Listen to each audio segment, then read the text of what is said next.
"Gather round, cadets," I said, my voice echoing through the Terran Space Academy's auditorium. "Today you'll hear the story of how one man's curiosity changed the course of human history." I was Bruce James, a grizzled space explorer, and this was my legacy. It was 2257 when I stumbled upon the derelict ships in the Zeta Reticuli system. Flying solo in my trusty scout ship, the TSS Aventura, I noticed the massive fleet adrift, battle-scarred and lifeless. The ships belonged to the Vidians, a species on the brink of extinction. Curiosity and desperation drew me in. We needed resources badly. I docked with their largest vessel, a behemoth dreadnought called the VSS Horus, and stepped into the airlock. Inside, darkness and death greeted me. The halls were littered with Vidian corpses, their pale, mottled skin a stark contrast to the gleaming cybernetics that failed to save them. The air was stale, the silence deafening. I made my way to the bridge, my plasma rifle at the ready, my exosuit sensors scanning for any signs of life. Nothing. Just a flickering computer terminal that held the key to unraveling this mystery. With the help of my AI translator, I accessed the ship's logs. The truth hit me like a plasma blast. The Vidians, ravaged by a deadly pandemic called the phage, had resorted to harvesting organs from other species, a desperate attempt to survive that led them into a brutal war with a powerful alien alliance. As I stood there, surrounded by the remnants of their last stand, I realized the enormity of my discovery. This fleet was a double-edged sword, a treasure trove of advanced technology that could propel humanity to new heights, but also a ticking time bomb. If the Vidians or their enemies returned, we'd be caught in the crossfire. I knew what I had to do. This knowledge, this technology couldn't fall into the wrong hands. The survival of our species depended on it, and so, with a heavy heart and a determined spirit, I set out to unravel the secrets of the abandoned fleet, knowing that every step I took could either save humanity or doom us all. In that moment, standing on the bridge of an alien dreadnought light years from home, I had no idea that my actions would spark a revolution that would change the course of human history forever. As I ventured deeper into the bowels of the VSS Horus, my exosuit's sensors picked up a faint life sign emanating from the ship's medical bay. Cautiously, I made my way through the debris-strewn corridors, my plasma rifle at the ready. What I found there would change the course of my mission and perhaps the fate of the galaxy. There, amidst the wreckage and the bodies of his fallen crewmates, lay a single surviving Vidian. His body was a patchwork of flesh and metal, his cybernetic enhancements the only thing keeping him alive. As I approached, his eyes flickered open, and he spoke in a rasping, mechanical voice. "I am Horus, Chief Medical Officer of the VSS Horus," he said, his words translated by my AI companion. "Please do not be alarmed. I mean you no harm." I lowered my weapon, realizing that this broken creature posed no immediate threat. "I'm Bruce James, a human explorer. What happened here?" Horus closed his eyes, as if the weight of his memories was too much to bear. We were once a peaceful people, technologically advanced and content with our place in the galaxy.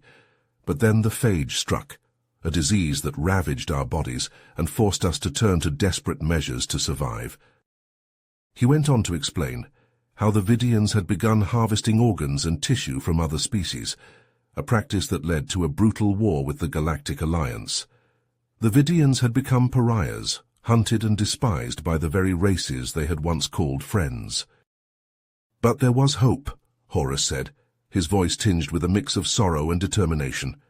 We had discovered a potential cure for the phage, derived from the genetic material of a species known as the Khazari. We were so close to synthesizing it when the Alliance launched their final attack. They destroyed our fleet, leaving us to die in the cold void of space. I listened, my mind reeling with the implications of his words. A cure for the phage could change everything, not just for the Vidians, but for the entire galaxy. If I could help Horus complete his work, perhaps we could end this conflict and prevent further bloodshed. I want to help, I said, my voice steady with resolve. Tell me what you need and we'll work together to finish the cure. Horus looked at me, his cybernetic eyes glinting with a flicker of hope. "You would do this even after all the harm my people have caused?" "I believe in second chances," I replied, extending my hand to help him up. "And I believe that no one deserves to suffer, no matter their past mistakes."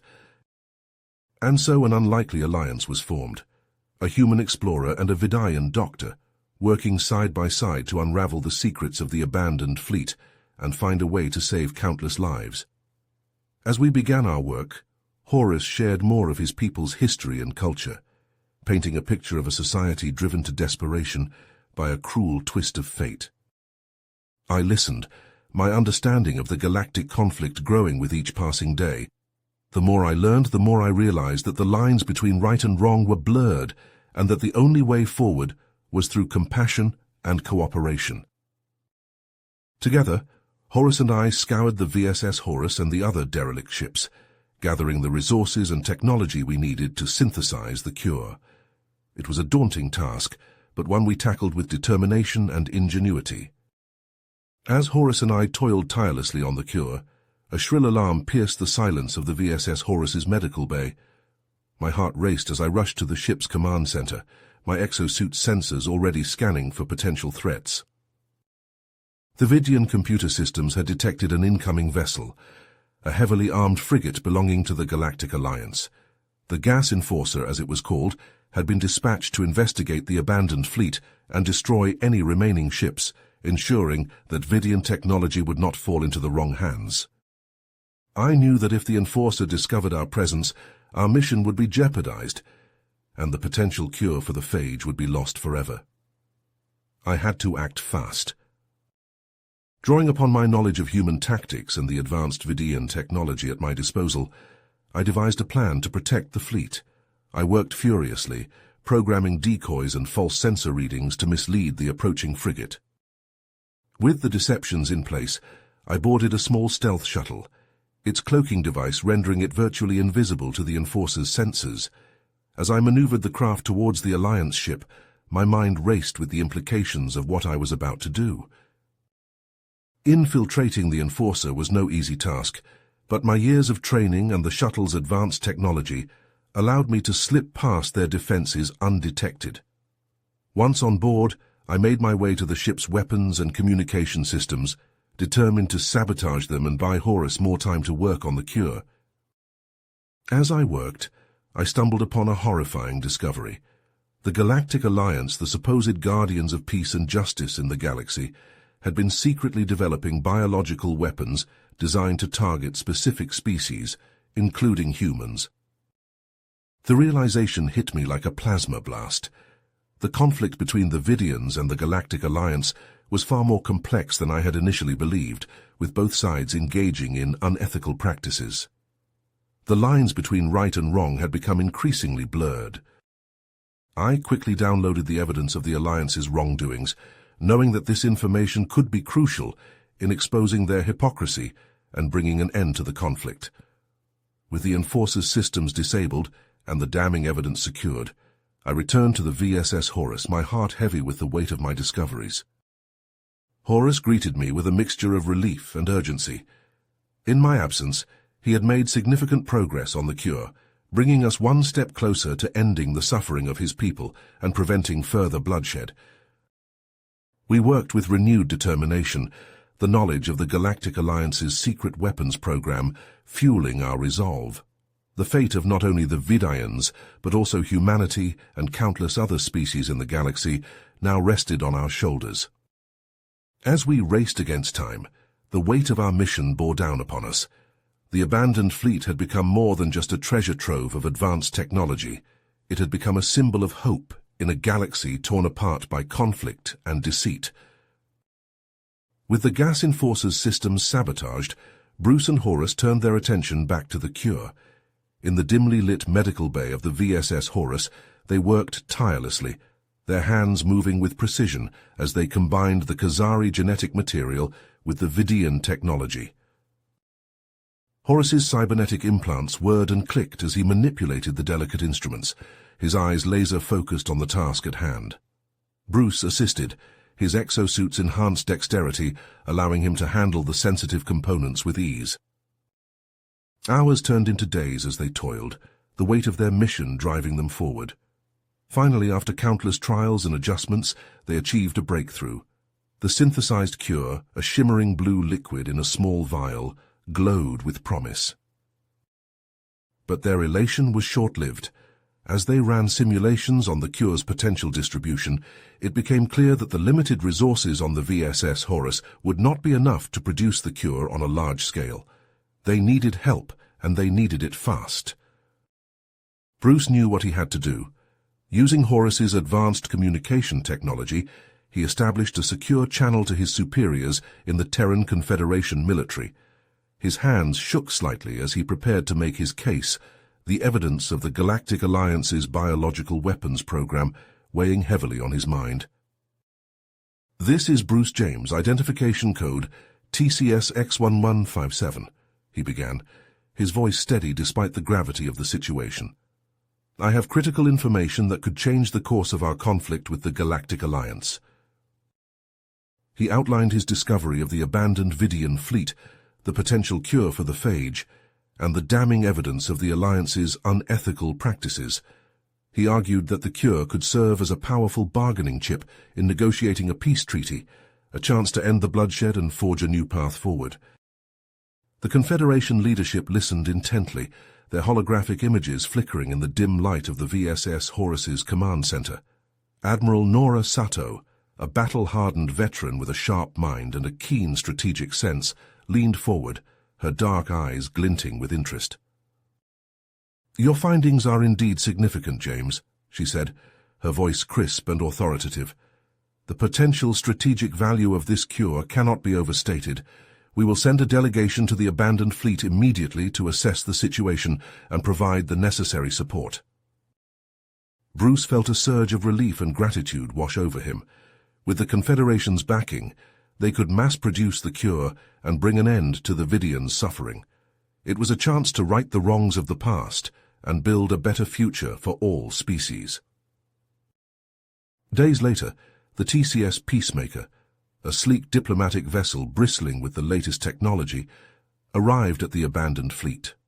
Admiral Sato and her delegation, a mix of military officers, scientists, and diplomats, disembarked, their faces a mix of curiosity and skepticism. Bruce and Horus greeted them in the hangar bay of the VSS Horus, the Vidian's towering form a stark contrast to the human's exosuit-clad figure. They led the delegation to the medical bay, where the prototype cure awaited. As the delegation examined the cure and reviewed the evidence of the Alliance's wrongdoings, their skepticism gave way to a growing sense of astonishment and urgency. Admiral Sato turned to Bruce and Horus, her expression grave. "You have done a great service to both our species," she said, her voice filled with respect. "The Confederation will provide the resources and support needed to mass-produce this cure. But we have conditions." She turned to Horus, her gaze unwavering. "The Vidians must share their advanced technology with the Confederation and agree to cease their organ harvesting practices. Only then can we move forward together." Horus, his cybernetic eyes glinting in the light, nodded solemnly. "On behalf of my people, I accept these terms. We have much to atone for, and this is the first step on that path." As the delegation and the unlikely allies began to hammer out the details of their agreement, Bruce felt a sense of hope and purpose that he had never known before.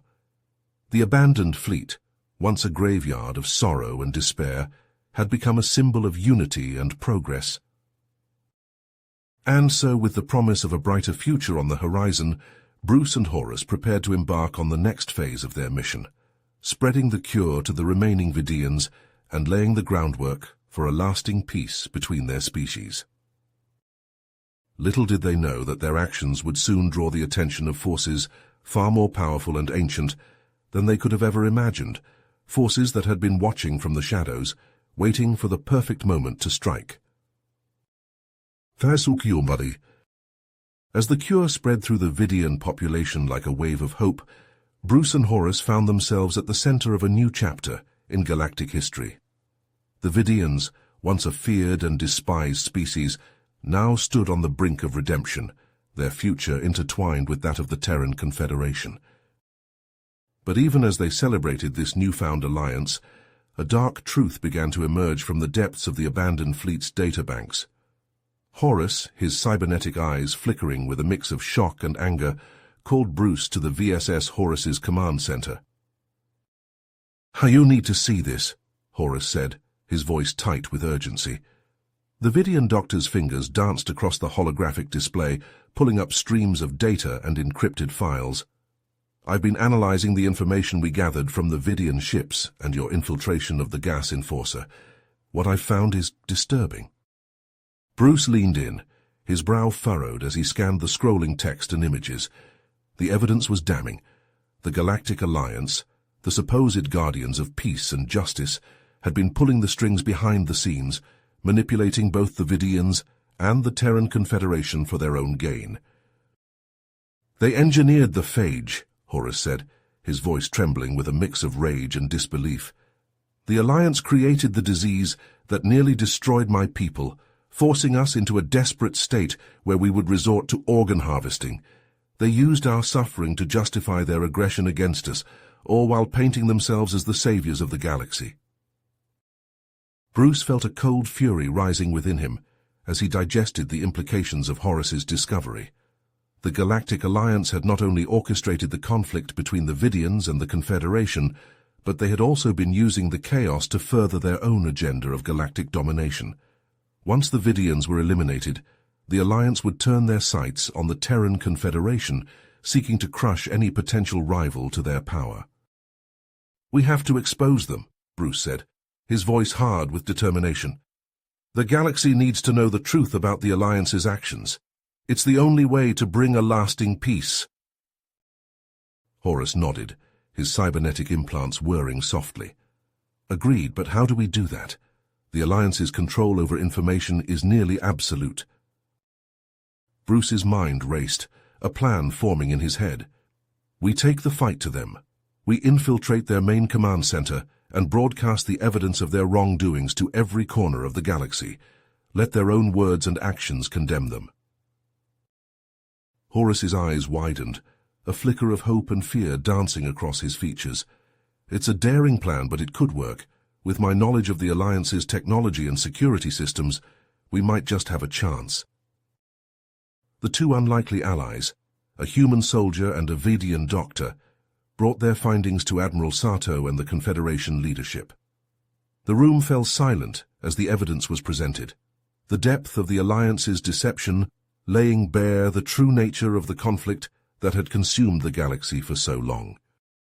"This changes everything," Admiral Sato said, her voice heavy with the weight of the revelation. "We must act quickly before the Alliance realizes we know the truth. Bruce, Horus, you have my full support in this mission. The Confederation will provide you with whatever resources you need to succeed." As the meeting adjourned, Bruce and Horus found themselves alone in the briefing room, the gravity of their task settling upon their shoulders. They looked at each other, a newfound respect and understanding passing between them. "We've come a long way since that day on the VSS Horus," Bruce said, a hint of a smile tugging at the corners of his mouth. "From enemies to allies, and now, perhaps, something more. Friends, even." The two friends clasped hands, a gesture of unity and determination. They knew the road ahead would be perilous, fraught with danger and uncertainty. But they also knew that they had each other and the strength of their convictions to guide them through the darkness. As they prepared for their mission, Bruce and Horus pored over the schematics of the Alliance's command center, their minds working in tandem to devise a plan of infiltration. The Confederation had provided them with a state-of-the-art stealth ship, equipped with the latest in cloaking technology and advanced weaponry.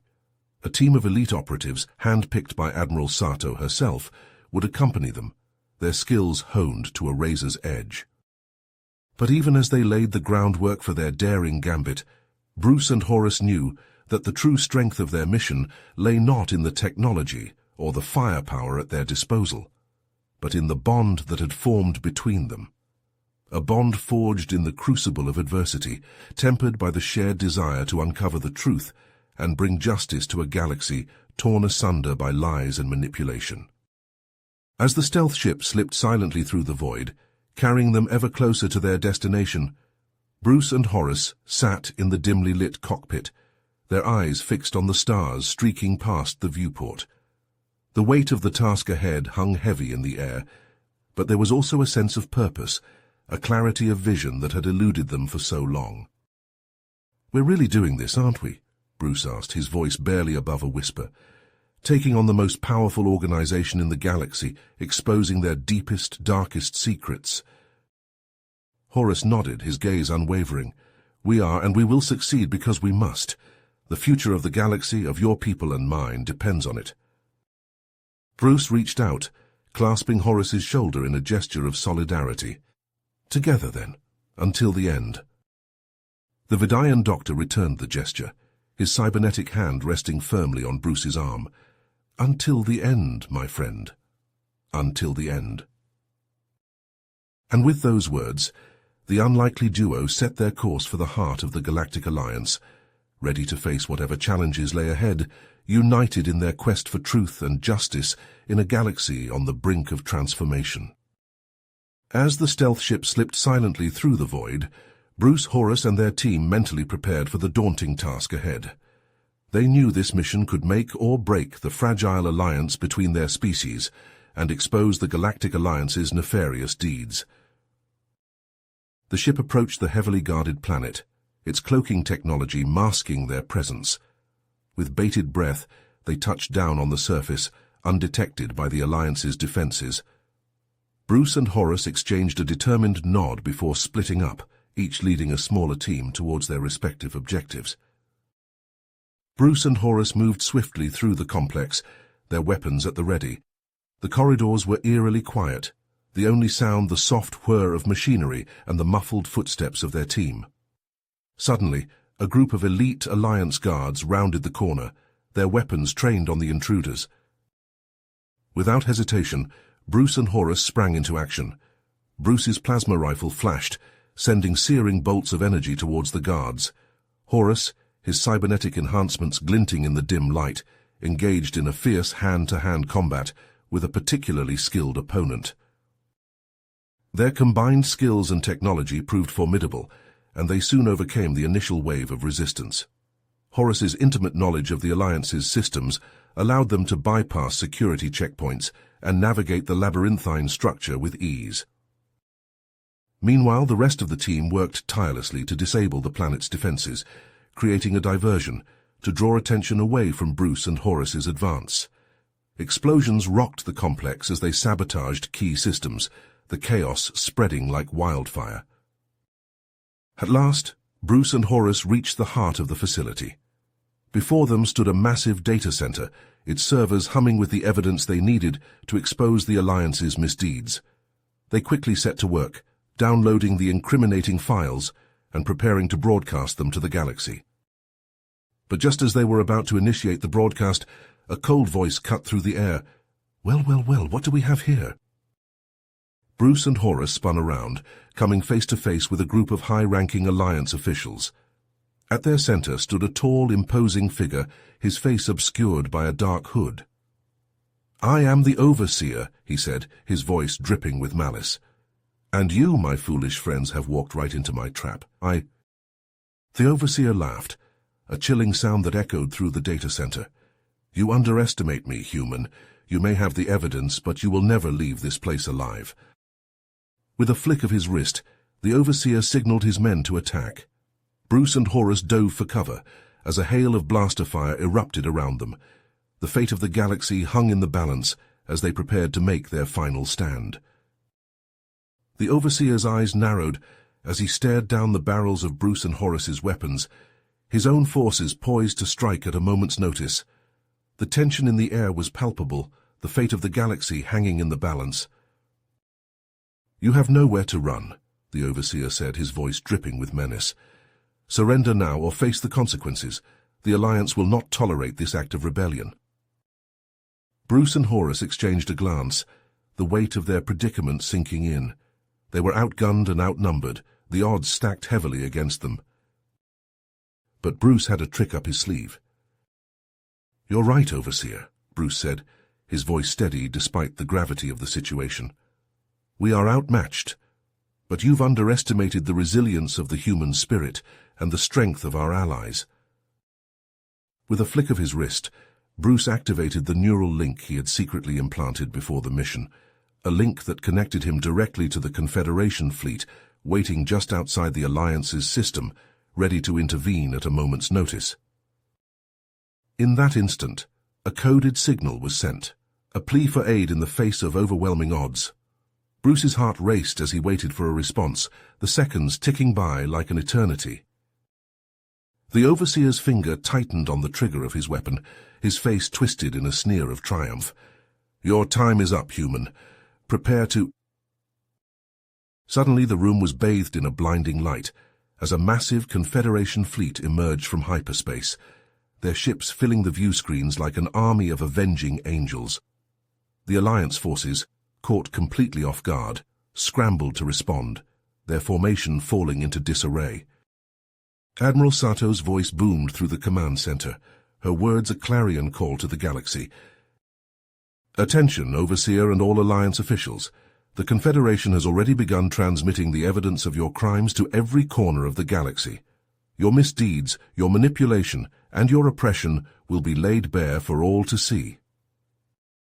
The Overseer's face paled, his grip on his weapon faltering as the weight of Admiral Sato's words sank in. "You have two choices," Admiral Sato continued, her voice unwavering. "Stand down and surrender peacefully, or face the full might of the Confederation's military.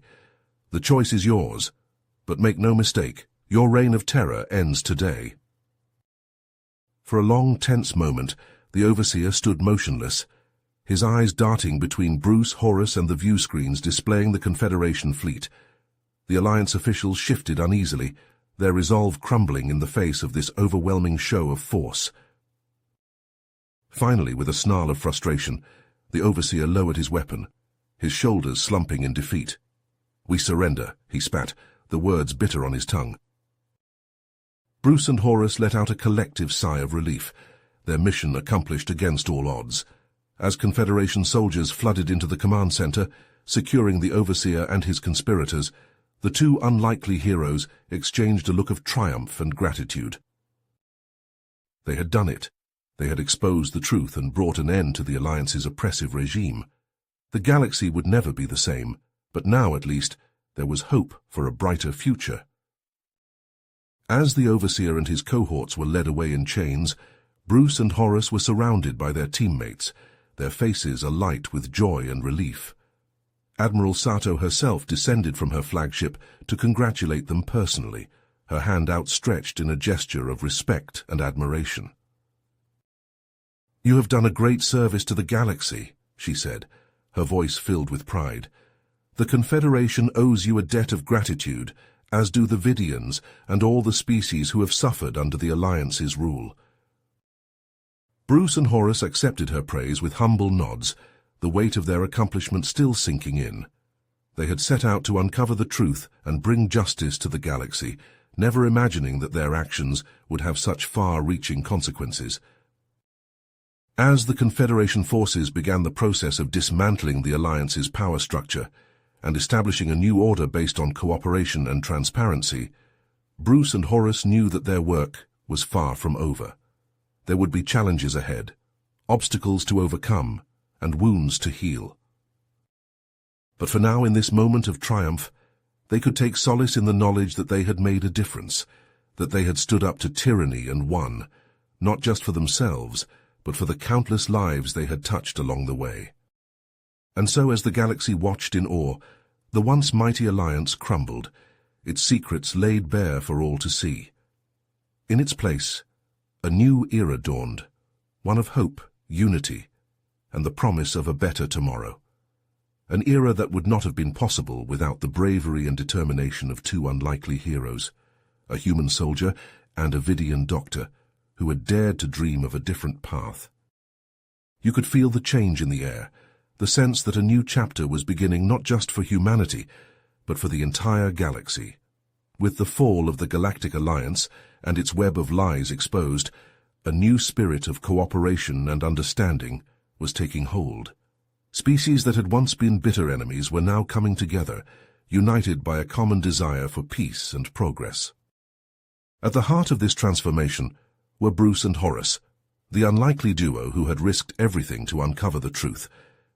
In recognition of their bravery and the pivotal role they had played, they were appointed as the first human and Vidian representatives to the newly formed Galactic Council.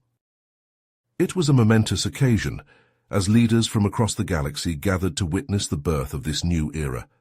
The Terran Confederation, the Vidians, and countless other species that had suffered under the Alliance's oppressive rule now stood side by side, their differences set aside in the pursuit of a brighter future. As the Council began its work, Bruce and Horace knew that their journey was far from over. They had a new mission, one that would take them to the farthest reaches of the galaxy. They would travel from world to world, sharing their story and spreading the message of unity that had brought them together. It was a daunting task, but one they embraced with the same determination and courage that had carried them through their darkest hours. On each planet they visited, they spoke to crowds of eager listeners, their words painting a vivid picture of the challenges they had faced and the bonds they had forged. In the face of adversity, we found strength in each other, Bruce would say, his voice filled with emotion. A human and a Vidian, two species that had once been enemies, learned to trust and rely on one another. If we can overcome our differences, then there is hope for the galaxy. Horace would nod, his cybernetic eyes glinting in the light. The path to peace is not an easy one, he would add, but it is a path we must walk together. The Alliance sought to divide us, to turn us against each other. We must resist that urge and instead embrace the things that unite us. Their words struck a chord with those who heard them, and soon their message began to spread. More and more species began to join the Council, pledging their support to the cause of peace and cooperation. But it was on the planet Kazari that Bruce and Horace's journey took an unexpected turn. They had come to this world in search of the species whose genetic material had been key to developing the cure for the phage, hoping to learn more about their culture and way of life. What they found was a people who had long been hiding from the galaxy, fearful of the conflict and exploitation that had consumed so many other worlds. The Kazari were a gentle, intelligent species, their society built around the pursuit of knowledge and the betterment of all. It was there that Bruce and Horace met Zephyr, a young Kazari engineer whose brilliance and curiosity had caught their attention. As they spoke with him, they learned of the Kazari's long history of isolation and their reluctance to engage with the wider galaxy. But Zephyr was different. He had grown up hearing stories of the worlds beyond his own, and he longed to see them for himself. Bruce and Horace's tale of friendship and unity in the face of adversity had struck a chord with him, and he knew that he could no longer sit idly by. "I want to join you," he said, his voice filled with conviction. "I believe that the Kazari have a role to play in this new era of peace, and I want to be a part of it." Bruce and Horace exchanged a glance, a silent understanding passing between them. They knew the risks that Zephyr would be taking, the challenges he would face as he ventured out into a galaxy that had once been consumed by conflict. But they also saw the potential in him, the spark of hope and determination that mirrored their own. And so, with open arms and hearts, they welcomed Zephyr into their fold. Together, the trio continued their journey, their mission now imbued with a new sense of purpose. They visited world after world, forging new alliances and spreading the message of unity to all who would listen. As they traveled, Bruce often found himself reflecting on the incredible journey that had brought him to this point. He marveled at the twists of fate that had taken a lone human explorer and thrust him into the center of a galactic revolution. He thought back to those early days on the abandoned Vidian fleet, the fear and uncertainty that had gripped him as he first set foot on the VSS Horus. He remembered the moment he had found Horus, broken and bleeding, and the spark of connection that had passed between them. It was a bond that had been forged in the crucible of adversity, tempered by the trials and challenges they had faced together. And now, as he looked out at the stars streaking past the viewport of their ship, Bruce knew that it was a bond that would endure, no matter what the future might hold. For he had found something out there in the vast expanse of space, something that he had never expected. He had found a friend, a partner, and a purpose, and he knew that whatever challenges lay ahead, they would face them together, united in their quest for a better tomorrow. As Bruce and Horus journeyed through the cosmos, spreading their message of unity and cooperation, they found a kindred spirit in Zephyr, the young Khazari engineer who had joined their cause. The trio's mission of peace was suddenly interrupted by an urgent distress call from a remote Khazari colony. The signal was weak and garbled, but the desperation in the voice on the other end was clear. Without hesitation, Bruce, Horus, and Zephyr set a course for the colony, their hearts filled with concern for their Khazari allies. When they arrived, they were greeted by a scene of utter devastation. The once thriving settlement lay in ruins, its buildings reduced to rubble, and its streets littered with the bodies of the fallen. The air was thick with the acrid smell of smoke and the coppery tang of blood. As they picked their way through the wreckage, searching for survivors, a grim realization began to dawn on them. This was no ordinary attack. The weapons used, the precision of the strikes, the sheer scale of the destruction, all pointed to a foe of unparalleled technological sophistication. It was then that they first encountered the Zirthak. Emerging from the shadows like wraiths, the Zirthak were a sight to behold. Their sleek biomechanical forms were a seamless blend of organic and inorganic components, their movements fluid and precise. They towered over the trio, their angular features inscrutable beneath their helmets. In a voice that was more machine than living being, the Zirthak leader spoke. "You have meddled in affairs beyond your comprehension," it said, its words dripping with disdain. "Your actions have threatened the secrecy and supremacy of the Zirthak Empire. For that, you must be punished." The Zirthak leader let out a harsh metallic laugh. "Peace is a lie," it said, "a delusion of the weak and the foolish. The Zirthak have watched from the shadows as your kind have scrabbled and fought, and we have seen the truth. Only through conflict and conquest can true power be achieved." Horus, his cybernetic eyes flashing with anger, raised his weapon. "We will not stand by and allow you to plunge the galaxy back into war," he growled. "We will fight you with every last breath in our bodies." And so the battle began. The Zirthak were a formidable foe, their technology far surpassing anything the trio had encountered before. Their weapons sliced through shields and armor like a hot knife through butter, their movements too fast for the eye to follow. But Bruce, Horus, and Zephyr were not alone. The surviving Khazari colonists, though wounded and weary, rallied to their side, taking up arms against their attackers.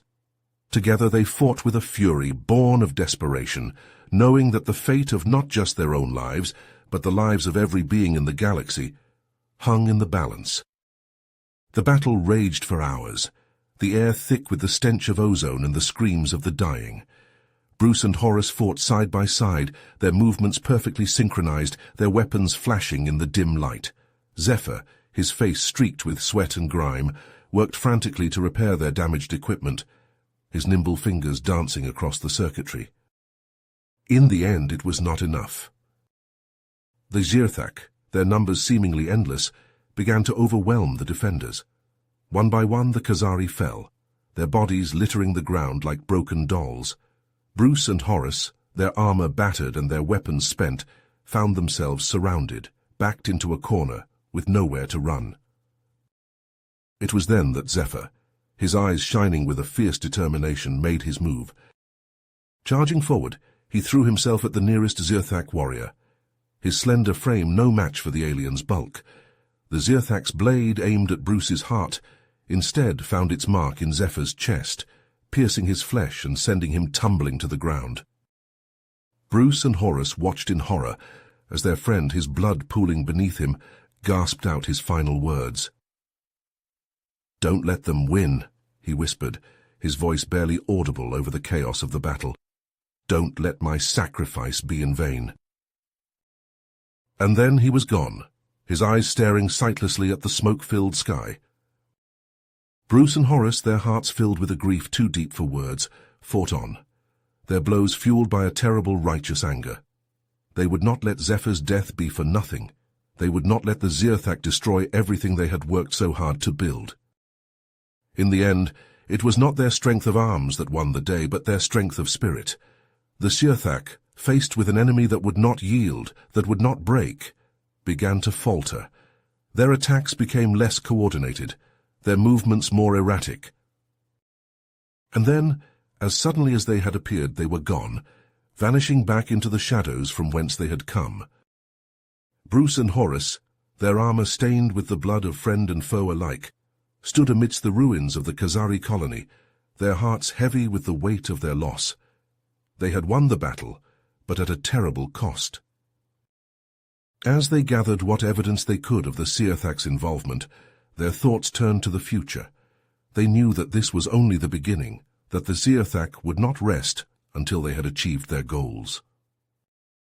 But they also knew that they would not face this threat alone. The Galactic Council, once informed of the Zearthak's existence, would surely rally to their cause. Together, they would find a way to stop this new enemy, to preserve the hard-won peace that so many had sacrificed so much to achieve. And so, with heavy hearts but unbroken spirits, Bruce and Horace set out once more into the vast expanse of space, their mission now more important than ever. They would not let Zephyr's sacrifice be in vain. They would not let the Zearthak win. They would fight for as long as it took until the galaxy was safe once more. You have reached the end of the story. If you enjoyed this story and want to support us, please leave a like and subscribe to our channel, and for every comment that says 88, I will heart every single one of them. Thank you for your time.